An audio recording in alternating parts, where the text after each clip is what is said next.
ಈ ಪ್ರೀತಿಯ ರಥದಲ್ಲಿ ಹೊರಡೋ ಮೆರವಣಿಗೆಯಲ್ಲಿ ನಮ್ಮಿಬ್ಬರಿಗೆ ತಾನೇ ಅವಕಾಶ.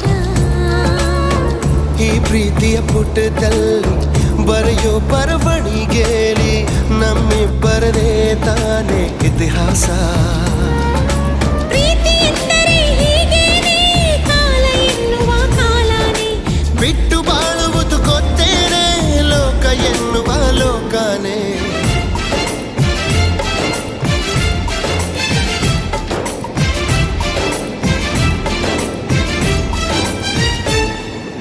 ನಿನ್ನಾಣೆ ನಿನ್ನಾಣೆ ಪ್ರೀತಿ ದೇವತೆ ನಿನ್ನಾಣೆ, ನೀನಿಲ್ದೆ ನಾನೆಲ್ಲ ದೇವರಾಣೆ.